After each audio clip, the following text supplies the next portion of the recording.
All right, before the work even begins, the crew is going to gather together and we're going to go over what's called a tailboard, also known as a job safety analysis.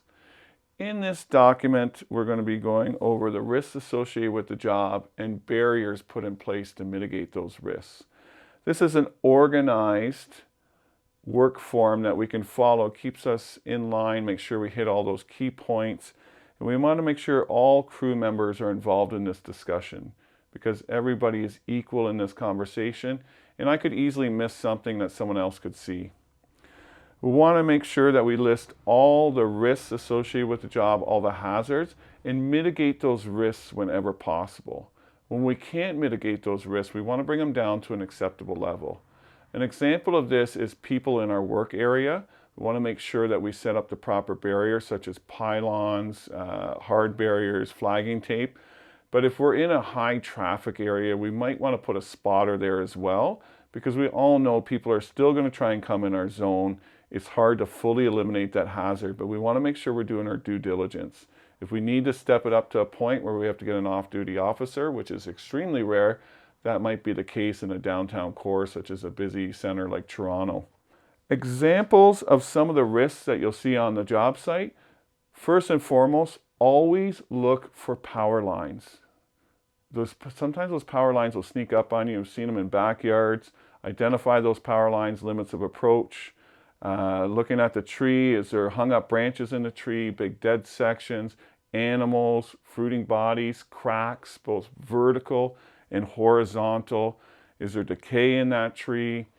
Animals, we always got animals in the tree. Everybody has a story of that.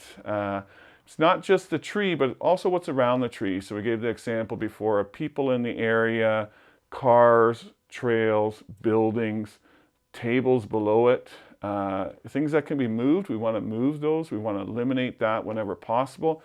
Some things can't be moved. Sometimes you have irrigation systems.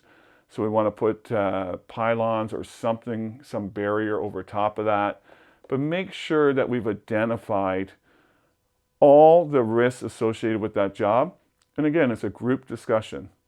It's easy for one person to miss something, but as a group, we're going to pick it all up together.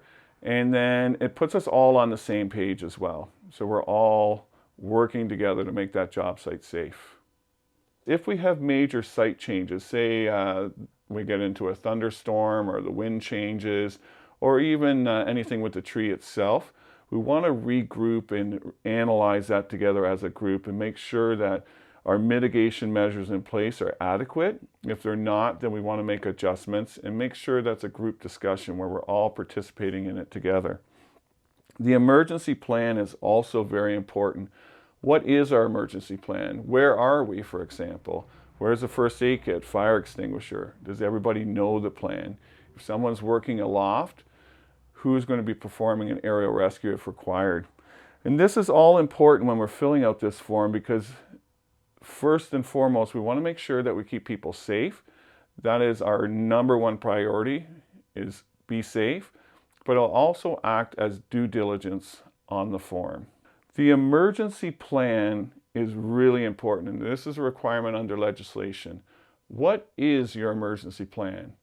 Where are you? A lot of times we're sitting in that truck, we just show up, person driving, they know where they're going, but does the rest of the crew know? So having simple things like that addressed. If you're in a really remote area, you might want to have your longitude, latitude. We also look at things like a What3Word app, which can really narrow down where you are if you're in a remote area. Where's the first aid kit? Where's the fire extinguisher? Where's your rescue kit? Is EMS available in that area? Most areas 911 is available, but if it isn't, be aware of that. And if you're working for a larger organization, say a golf course or a conservation authority, campground, anything like that, you want to make sure whoever's in charge of that site, you have their number as well. So if there is an emergency, you can contact them so that they can meet EMS at the gate. And what's everybody's role with the rescue?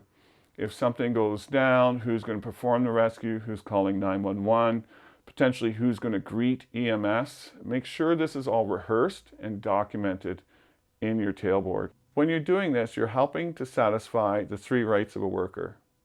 As a worker, you have a right to participate in making your work site safe, a right to know workplace health and safety, so the risks, both actual and potential, and the right to refuse. So a simple right to refuse here could be there's a car parked underneath the tree. Well, I'm not willing to work on that until that car is moved. Once that car is moved, then I'm happy. And we want to make sure everybody on the job site agrees with this tailboard. But also as a supervisor, you have a right, or a duty, sorry, to make sure that the workers wear their PPE, follow workplace health and safety policies, proper barriers are in place to protect the workers. You're taking every precaution reasonable in the situation or circumstances to protect the worker, and that you are making the workers aware of the risks, both actual and potential. A good job site always starts off with a tailboard or job safety analysis so that we can all be safe.